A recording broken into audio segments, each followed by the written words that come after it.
నువ్వు ఎవరివి, ఎక్కడి దానివి, ఎక్కడి నుంచి వచ్చావు, ఎందుకు వీళ్ళని ఇబ్బంది పెడుతున్నావని నీ మీద అవనికి ఆలోచనలు మొదలయ్యి ఉంటాయి. ఆ ఆలోచనలు అనుమానాలు అవుతాయి. ఆ అనుమానాలు ఎంక్వైరీకి దారితీస్తాయి. అవని నిన్ను అంత తేలిగ్గా విడిచిపెట్టదు. నువ్వు అవనికి దొరకకుండా ఉండడానికి ఒక్కటే మార్గం. ఏంటది? వెంటనే రూపం మార్చుకో. రూపం మారిన తర్వాత అవని ఎంతలా ప్రయత్నించినా నిన్ను కనుగొనడం కష్టం. ఎవరిని అడిగినా నీ గురించి చెప్పలేరు. నువ్వు దొరకవు. నీ వలన నేను దొరకను. ఏమంటావు? అదంతా సులభం కాదు. ఈ రూపంలోకి రావడానికి శక్తుల్ని ఉపయోగించాను. మళ్ళీ నా పూర్వపు మాంత్రిక రూపంలోకి చేరుకోవాలంటే ప్రత్యేక పూజలు మొదలు పెట్టాలి. విషానికి విరుగుడు వేసినట్టు ఈ రూపానికి కూడా విరుగుడు పూజ ఉంటుంది. అప్పుడే మారగలను, మాంత్రికుణ్ణి కాగలను. అయితే నువ్వు వెంటనే ఆ పూజలు మొదలుపెట్టి రూపాన్ని మార్చుకో. మిగిలిన విషయాలు మనం తర్వాత మాట్లాడుకుందాం.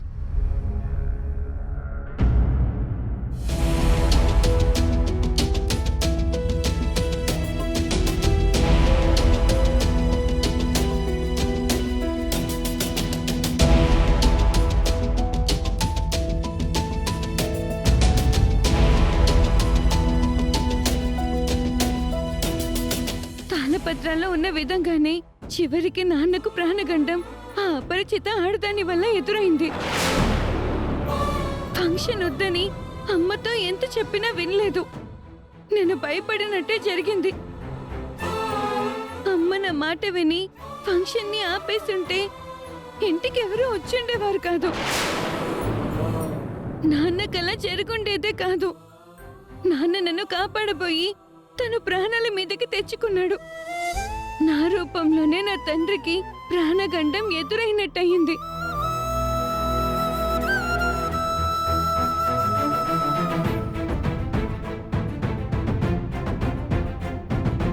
ఫంక్షన్ చేయమని నేను అమ్మని అడగకపోయింటే బాగుండేది. పరిస్థితి ఇంత దూరం వచ్చిండేది కాదు. అమ్మ నాన్నని తీసుకుని హాస్పిటల్కి వెళ్ళింది కాబట్టి నేను కూడా వెళ్తాను. తాతయ్య నాన్నమ్మ వాళ్ళు బయలుదేరుంటారు. వాళ్ళతో కలిసి వెళ్తాను. నాన్నకి ఏం జరగకుండా నువ్వే కాపాడు తల్లి.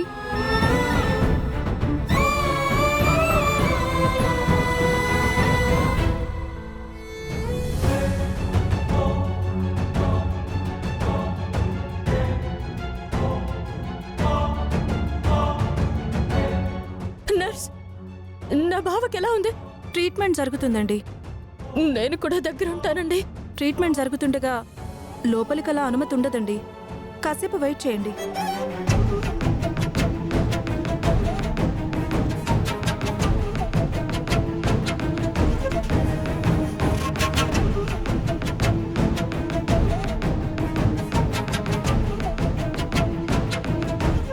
డాక్టర్, నా బావకి ఎలా ఉంది? శరీరంలో మరి ఏ భాగానికి పెద్ద గాయమైనా ఓ ఓపెన్ ఇవ్వగలం. తలకి గాయమైనప్పుడు అంత తొందరగా నమ్మకం ఇవ్వలేము. తలకి ముందు భాగంలో తగలటం వల్ల కొంతవరకు ధైర్యం ఉంటుంది. వెనక భాగంలో తగిలినప్పుడు సిచ్యువేషను 90% to 10% బేసిస్ మీద ఉంటుంది. 90% డేంజర్, 10% అవుట్ ఆఫ్ డేంజర్. తన తలకైతే గాయం గట్టిగానే అయింది. అది ఎంత డీప్గా అయింది, లోపల ఉన్న బ్రెయిన్ మీద ఎంత ఎఫెక్ట్ చూపించింది, లోపల నరాలు ఏమైనా దెబ్బతిన్నాయా, ఇంటర్నల్ బ్లీడింగ్ జరుగుతుందా వంటి విషయాలన్నీ కొన్ని టెస్టులు చేసిన తర్వాతే తెలుస్తాయి. అప్పుడే పేషెంట్ కండిషన్ పర్ఫెక్ట్గా చెప్పగలుగుతాం. ప్రజెంట్ అయితే తన condition very critical. Please wait for some time.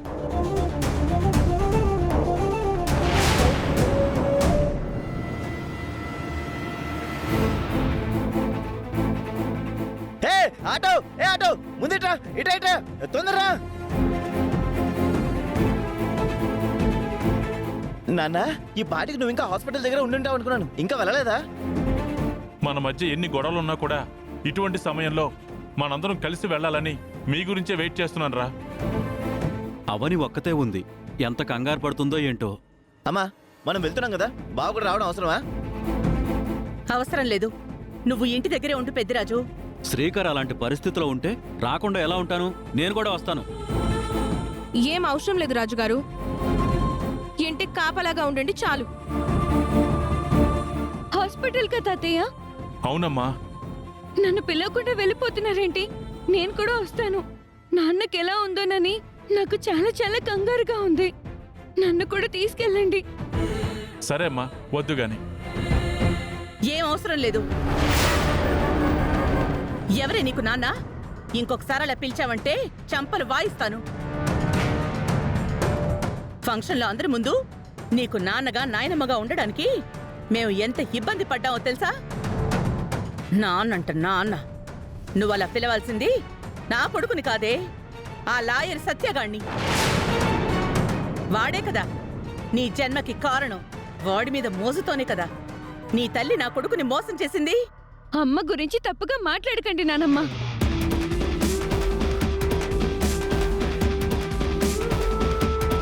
Satya uncle అమ్మ మంచి స్నేహితులు. ఆ స్నేహ బంధం గురించి మీరంతా తప్పుగా అనుకుంటున్నారు. మీ అమ్మ ఎవ్వరాల గురించి, వాడితో కలిసి తిరిగిన తిరుగుళ్ళ గురించి, ఈ ఇద్దరు వేసిన వేషాల గురించి నీకు తెలుసా? పిల్ల పిచ్చుక. పా.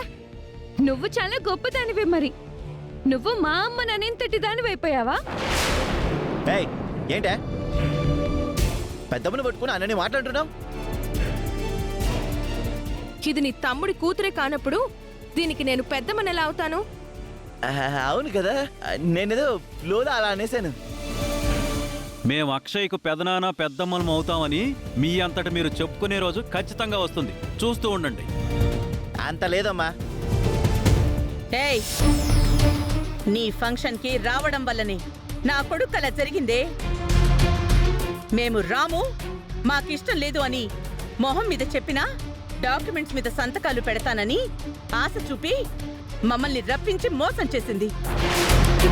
నా కొడుక్కి అలా జరగకుండా మీ అమ్మకి జరుగుండాల్సింది. బాగుండేది. వేదా, ఇంకాపండి. చిన్న పిల్ల మీద జాలి దయ లేకుండా మాట్లాడుతూ నిన్ను నువ్వు కోల్పోతున్నావు. ఇదైతే హాస్పిటల్కి రావడానికి వీల్లేదు. నా రక్తం మరిగిపోతోంది. హ. అక్షయ, నువ్వు బాధపడకమ్మా. నాన్నకేమి కాదు. మేమంతా ఉన్నాం కదా, మేం చూసుకుంటాం. వస్తాను తాతయ్య, ప్లీజ్. హ. ఏయ్, చెప్తుంటే అర్థం కావట్లేదా నీకు? మనిషివి కదా నువ్వు? వేదా, నువ్వింకేం మాట్లాడుకో. అరే, నేను నచ్చ చెప్పుకుంటున్నాను కదా. అమ్మా అక్షయ, నా మాట విను తల్లి. మీ నాయనమ్మ మొండితనం గురించి నీకు తెలియందేముందమ్మా. మనం ఉండిపోదాంలే. నీకు నేను తోడుగా ఉంటాను. మావయ్య, మీరు త్వరగా వెళ్ళండి. ఇక్కడికి ఆటోలు ఏం రావట్లేదు. అలా ముందరికి ట్రై చేద్దాం, పదండి. పదండి, రండి. నువ్వు జాగ్రత్త అమ్మా. రా.